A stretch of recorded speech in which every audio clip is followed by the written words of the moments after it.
Hello, fellow problem solvers. So they're going to be doing a problem from the 2023 European Girls Math Olympiad, day one, problem number 1.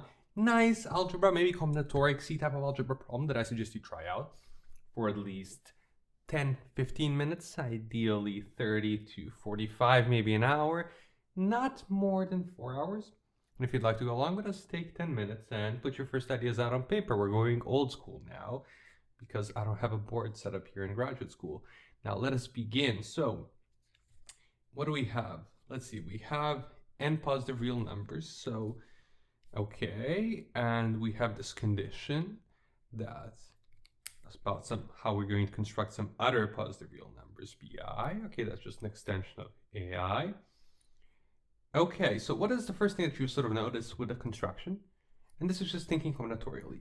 And the first thing I noticed, just reading through the problem, right, is that we can think of this as, the AIs are on a circle, A1, A2, all the way till AN. And then every BI is defined to be the sum of the two neighbors, so A2 plus AN, divided by the thing here. And we assume that for every single pair, we have, and if and only if, so AI less than or equal to AJ, if and only if BI less than or equal to BJ. Okay, and we have to prove that all the AIs are equal. So, how would you begin this problem? Just like taking this in mind, that it's on a circle, this is what it means. There's really two ways to go about this, and I invite you to pause and take 5 minutes, push the problem further. And now here's the next sort of step. So what do we have? We have these problems are on this circle. These numbers are on a circle. And now we gotta see, okay, what are we going to do with them? Well, we can play around with these numbers. We need to show that all of them are equal. We can do this algebraically. We can do this combinatorially. Combinatorially would mean, okay, let us, play around, put some numbers on a circle, say 1, 2, 3, 4, and see what we get. So we get 4 plus 2, this is 6. Here we get 2, 2, and here we get 1. Okay, so, it's immediately a contradiction because 1 contradicts everything, and 4 contradicts everything. 2 and 3 don't contradict each other, but they contradict 1 and 4. Okay, what is cool about 1 and 4? Well, let's see, maybe it is that they're the smallest ones and the biggest ones. Or maybe it is that they are just surrounded by 2 numbers that are smaller than them, or 2 numbers that are smaller than them or greater than them. It's one of those things that gave us this sort of contradiction, like we can see. So we can test it out even more. So let's say we have numbers, say 1, 2, 1, 2. What is the corresponding circle? 1 plus. Actually, this doesn't make sense. I'm just going to get a contradiction here. This is going to give us, say, 1, and this one's going to give us, say, 4. Yeah, it's the same type of contradiction, but say we have 1, 2. Actually, let's say 1. Actually, let's put 1 and 4, the opposite sides. And here 2 and 3. What does this give us? Well, this gives us a, so we put the 2 and 3 here. We have 1, this is 5 over here. This is going to be now complicated. This is 5 over 4, 5 over 3, 5 over 2. So it's it's actually inverted now. Everybody messes around with everybody else, and it could be that they are next to each other, like in sort of a valley, or it could be something else. So I invite you here, you can pause around and play with this, figure out, okay, what is it? Is it the valley or the smallest and biggest one? And the answer is, well, let us look at this. So let's look at the thing, what happens when it's in the valley? So when I say in the valley, I mean AI is greater than or equal to AI minus 1 and AI plus 1, or less than or equal to them. Well, then we have BI is equal to the sum of these two, AI plus 1 over AI. The question for you is now, what do we know for sure about BI? And the answer is, well, this is less than or equal to 1, and this is less than or equal to 1. So in sum, this is less than or equal to 2. Okay. And what about the other numbers that are not in a valley? Well, if AI is now less than or equal to both of these, AI plus 1 and AI minus 1, then we'd have, okay, for that BI, we'd have this is AI plus 1 over AI, just to make it even more clear, plus AI minus 1 over AI. And now this is greater than or equal to 1, greater than or equal to 1. 1 plus 1 is 2, so BI is then greater than or equal to 2. And now, okay, what do we see? We have a number. If a number is in a valley, so we can think about these numbers, being on a sun graph, like boom, boom, boom, boom, boom. And sometimes, now this one is on a sort of a hill.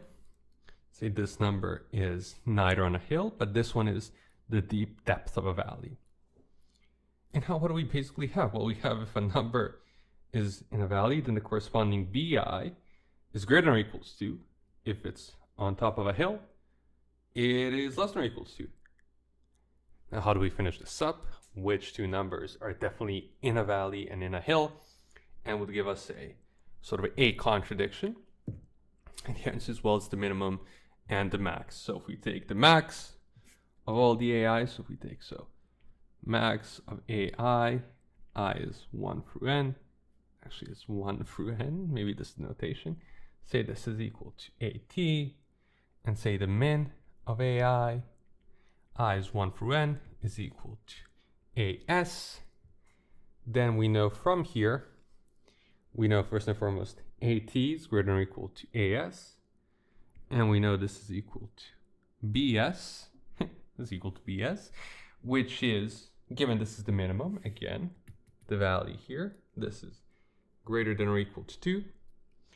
We know that, actually it's not equal, it gives us BS, and AT gives us BT, which we know via this is now going to be less than or equal to 2. And so now do we have a contradiction? We have AT is greater than or equal to this, but BS is greater than or equal to BT. So is this a contradiction? How do we finish up? And the answer is, well, we just finish up by saying, okay, there's many ways. This is basically over now, because now we have that, so AS is the smallest one. So every B is going to be greater than or equal to it. So every BI is going to be greater than or equal to BS and less than or equal to BT. Given this is the max, this is the min.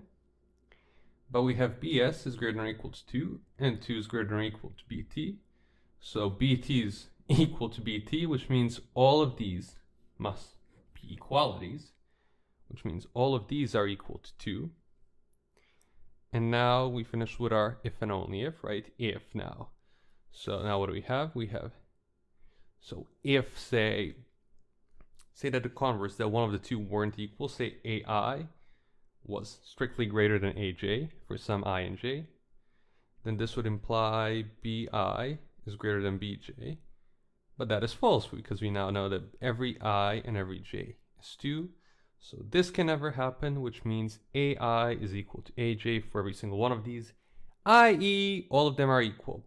And this finishes out the problem combinatorially, and the reason I say combinatorially is, we're looking at this on a circle, what happens, trying to see, okay, there's this valley condition, where can we find a valley, actually a valley or a hilltop, and we find them, and then we say, okay, let's just formalize this, like they're giving us opposite signs, we finish up there. Now the algebraic way is, I think, actually also quite instructive, and what you do algebraically is you say, okay, listen, we have this sequence, right? A1 through, say, so A1 through AN, and we have B1 through BN. And they're defined in some, and here's how they're actually defined. So there's a couple of ways to go about this. One way is, what do we know about the BIs?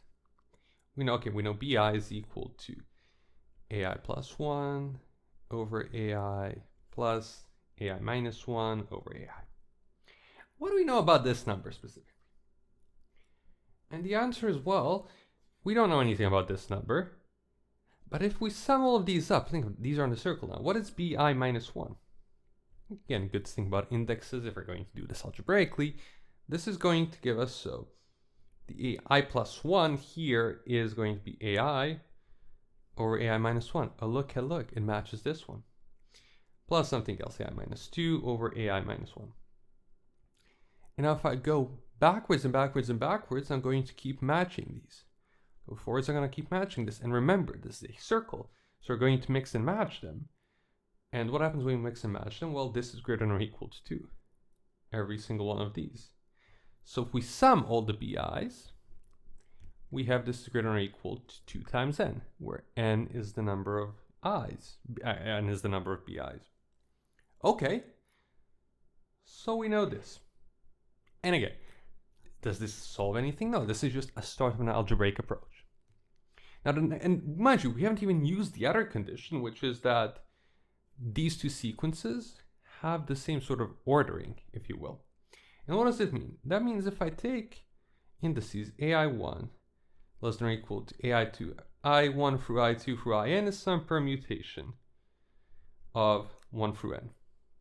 If I have this, then I also know that bi1 for the same index is the smallest one, right? The smallest I is the smallest bi.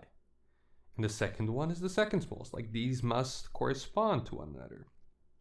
bin doesn't mean they can't be equal, but they must correspond to one another in terms of their ordering, given the problem statement. Okay, so now, what does this remind you of? You have these two sequences. They're kind of well ordered. Is there anything you can apply to them? Any way you can use this? And one idea is, okay, let me use Chebyshev. So one way to think about it, like there's many ways to think about this. One way is to say first, what is Chebyshev's inequality? I mean, it's when you had this like well-ordering thing, and you would actually kind of like to multiply these two, given that you'd get rid of the things in the denominator. And that's why you'd want Chebyshev. But Chebyshev really just tells you this. It tells you that if I want the maximum, say I want some sequence ai1, i2, in, and two sequences that are ordered in the same way. And I'm going to pick for every aij some bit. And I'm going to, create a bijection between them, basically, pair them up. And now, after I pair them up, my question is, how can I get the biggest or the smallest sum? And the smallest sum you can get by pairing them up like this. The biggest one you can get by pairing them up like this. The smallest b with the smallest a, the second smallest b with the second smallest a, the largest b and the largest a, and multiply them through. You pair them up, you multiply them through, and then sum them up. That's the idea. And the idea is, okay, this is sort of the maximum, how we can get in the minimum. And then, but the minimum isn't really going to be useful for us here, multiplying i2 and something here like that we don't even know. Like, this is not equal to this necessarily. And so what we can do for this is use the thing that takes advantage of the sum. This is the biggest one, this is the smallest one. So we can look at all the other sums. We can say that this sum aij bij for j is equal to 1 through n, which is, mind you, identical. This is identical to the other sum, just like a relabeling of the indices. Some way, this sum is going to be what? This is the greatest one, and this is greater than or equal to what? Well, it's greater than or equal to, if I wanted to say, start with a1 times bi1 plus a2 bi2, and so on and so forth. Or I could do a2 bi1 and then do a3 bi2, and so on and so forth. Shift by 1 the index, then greater than or equal to a3 bi3. Shift the bi1 again, actually. Shift the index by 2. Shift the index by n. We know it's greater than or equal to all of these. And what do you get when you sum all of these up? Well, you'll get bi1 times the sum of all bi2 times the sum of all ai. So we will get n of these inequalities, sum them all up, And you get that n times ai bi from I is equal to 1 till n is greater or equal to sum of the ai's, and then the sum of the b. We're going to grab those out, and we're going to have the sum of the bij's, i.e. the sum of the bi's again. So we're going to have this is greater or equal to the sum of the ai's times the sum of the bi's. And this is Chebyshev. Now, what do we know? We know this thing. Like, why do I like this thing? I like this thing because now when I multiply these through, what do I get? Well, bi is equal to a something over ai. And this something is ai minus 1 plus ai plus 1. So this thing, in fact, is equal to n times. So what is this now? Now we're going to like cancel. No, I'm going to exchange actually these two with this. So every ai will appear twice. So this is equal to n times 2 times the sum of ai from I is 1 till n. Put the 2 out of the parentheses. Now we have this is greater than or equal to this. These two are equal. Cancel them out. So sum of bi's is less than or equal to 2n. In other words, the sum of the bi's is equal to 2n. Okay, so now we have sum of bi is equal to 2n. And now, when does Chebyshev actually, when does this inequality, when is this inequality actually true? We have this inequality, in fact, needs to be exact. It's not an inequality, it's an equality. And the answer is, well, I'll invite you know, maybe pause for a minute and think about it. And there's a couple of ways to go about proving this, but I'll actually just show you an alternative proof of Chebyshev and also where this comes from. Alternative proof is you have all the ai, so this condition that they're ordered in the same way is equivalent to this. bi times bj, that this is greater than or equal to 0 for every pair of I and j. This equivalents to our problem condition. And now if you actually multiply those out and move things to the other side, you'll get it is equivalent to this. ai bi is greater than or equal to ai bj plus aj bi. Okay? Now, what happens when you sum these up over the n squared pairs? Actually, you want the n squared pairs, you want the n choose 2 pairs. What happens when you sum up? Well, here on the left side, you will get this. And on the right side, you can convince yourself that you will in fact get the thing you want, because you'll get a1 with a2, a1 with a3, a1 with a4, blah, blah, blah. Actually, a1 with b1, a1 with b2, with b3, with b4, with all of them. So you'll sum them up, and you get the ai, a1 out, sum of bi's, a2 out, sum of bi's, the same basic thing to get this inequality. Now we have, so this, if this is true, then all of these inequalities must be true. And this is also like another way to think about the solution. So now we have this thing needs to actually be an equality, which means this needs to be 0. So now we have either ai is equal to aj or bi is equal to bj. But we know, given our condition, right, that if one of them is equal, because we have an if and only if we have ai greater than or equal to aj, actually the if and only if will stand regardless. Bi is equal to bj. So we actually would need to just finish this up some way. So we know that either the ai's or the bi's are all equal. Let's see. Well, we can have, for example, let's look at these bi's and these ai's. So I have either a1 is equal to a2 and a3 and a4 and a5. a1 is equal to all of them. Or, so a1 is going to be equal to some of them. Let's just think about this. So a1 is, maybe I'm missing something. It's going to be equal to I don't know how to, let's say aj1, ajt. So it's going to be equal to a couple of them. And b1 is going to be equal the other ones. But if A1 is equal to this, okay, so one of them is equal to at least half of them. But what happens when 2bi? If one of them is equal to at least half of them? Actually, I don't know how I'll finish. I can finish this by just taking the extremal principle again here, but actually I forgot how. Let me know in the comments down below if you know how to finish this.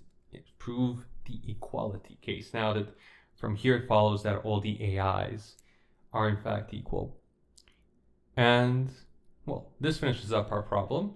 These are the two sort of approaches. It's a nice algebraic combinatorics problem.